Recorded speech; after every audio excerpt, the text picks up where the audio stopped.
बीवी हो तो ऐसी। एक बादशाह अपने महल की छत पर टहल रहा था। टहलते टहलते उसकी नज़र महल के नज़दीक घर की छत पर पड़ी, जिस पर एक बहुत खूबसूरत औरत कपड़े सुखा रही थी। बादशाह ने अपने एक बांदी को बुलाकर पूछा कि किसकी बीवी है यह। बांदी ने कहा, बादशाह सलामत, यह आपके गुलाम फिरोज की बीवी है। बादशाह नीचे उतरा। बादशाह पर उस औरत के हुस्नो जमाल का सहर सा छा गया था। उसने फिरोज को बुलाया। फिरोज हाजिर हुआ तो बादशाह ने उसे कहा, फिरोज, हमारा एक काम है। हमारा यह खत फला मुल्क के बादशाह को दे आओ और इसका जवाब भी उनसे ले आना। फिरोज उस खत को लेकर घर वापस आ गया। खत को अपने तकिए के नीचे रख दिया। सफ़र का सामान तैयार किया। रात घर में गुजारी और सुबह मंजिले मकसूद पर रवाना हो गया। इस बात से लाइल के बादशाह ने उसके साथ क्या चाल चली है। इधर जैसे ही फिरोज नज़र से ओझल हुआ, बादशाह चुपके से फिरोज के घर पहुंचा और आहिस्ता से फिरोज के घर का दरवाज़ा खटखटाया। फिरोज की बीवी ने कहा, कौन है? बादशाह ने कहा, मैं बादशाह हूँ, तुम्हारे शौहर का मालिक। तो उसने दरवाज़ा खोला। बादशाह अंदर आकर बैठ गया। फिरोज की बीवी ने हैरान होकर कहा, आज बादशाह सलामत यहाँ हमारे गरीब खाने में। बादशाह ने कहा, मैं यह मेहमान बनकर आया हूँ। फिरोज की बीवी ने बादशाह का मतलब समझकर कहा, मैं अल्लाह की पनाह चाहती हूँ आपके इस तरह आने से, जिसमें मुझे कोई खैर नज़र नहीं आ रही। बादशाह ने गुस्से में कहा, ए लड़की, क्या कह रही हो तुम? शायद तुमने मुझे पहचाना नहीं। मैं बादशाह हूँ, तुम्हारे शौहर का मालिक। फिरोज की बीवी ने कहा, बादशाह सलामत, मैं जानती हूँ कि आप ही बादशाह हैं, लेकिन बुजुर्ग कह गए हैं, शेर को अगरचे जितनी ही भूख लगी हो, वह मुर्दार को तो नहीं खाना शुरू कर देता। और कहा, बर्दाश्त सलामत, तुम उस कटोरे में पानी पीने आए हो जिसमें तुम्हारे कुत्ते ने पानी पिया है।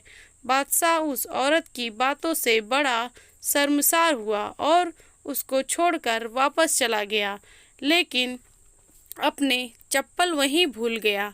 यह सब तो बादशाह की तरफ से हुआ।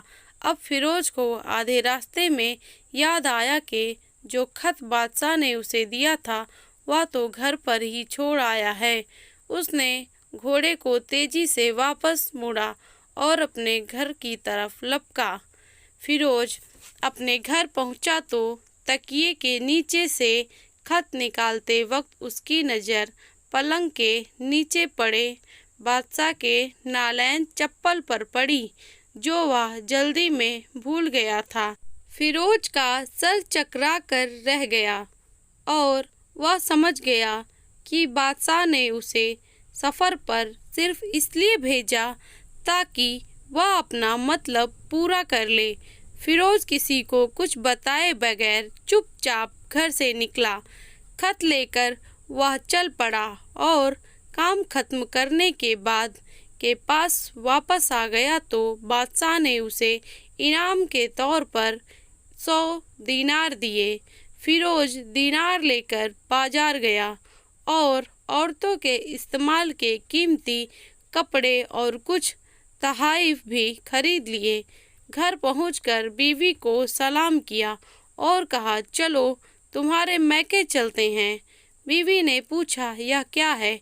कहा, बादशाह ने इनाम दिया है और मैं चाहता हूँ कि तुम यह पहनकर अपने घर वालों को भी दिखाओ।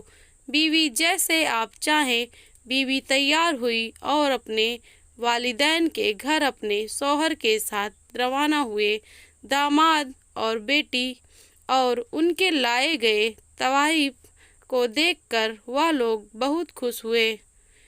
फिरोज बीवी को छोड़कर वापस आ गया। 1 महीना गुजरने के बाद ना बीवी का पूछा और ना उसको वापस बुलाया। फिर कुछ दिन बाद उसके साले उससे मिलने आए और उनसे कहा, आप हमें अपनी बहन से गुस्से और नाराज़गी की वजह बताएं, या फिर हम आपको काजी के सामने पेश करेंगे। तो उसने कहा, अगर तुम चाहो तो कर लो, लेकिन मेरे जिम्मे उसका ऐसा कोई हक बाकी नहीं जो मैं अदा ना किया हो। वह लोग अपना केस काजी के पास ले गए तो काजी ने फिरोज को बुलाया। काजी उस वक्त बादशाह के पास बैठा हुआ था। लड़की के भाइयों ने कहा, अल्लाह बादशाह सलामत और काजी साहब को सही सलामत रखें।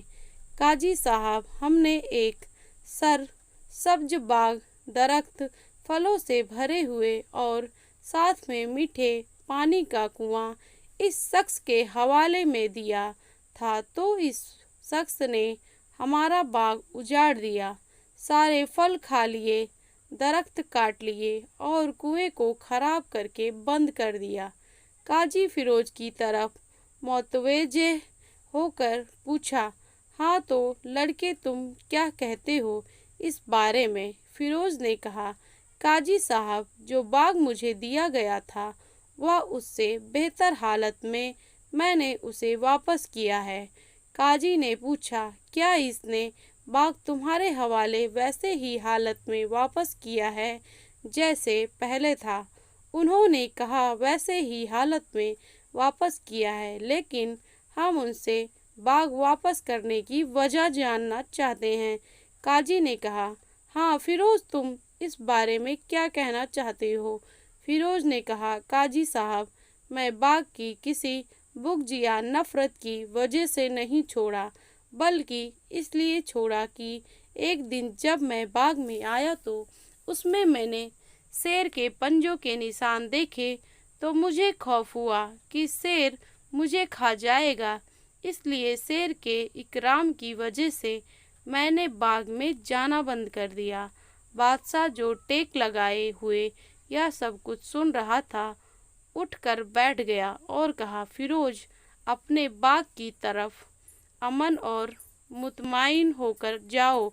अल्लाह की कसम, इसमें कोई शक नहीं है कि शेर तुम्हारे बाग आया था, लेकिन वहाँ पर ना तो कोई असर छोड़ सका, ना कोई पत्ता तोड़ सका और ना ही कोई फल खा सका।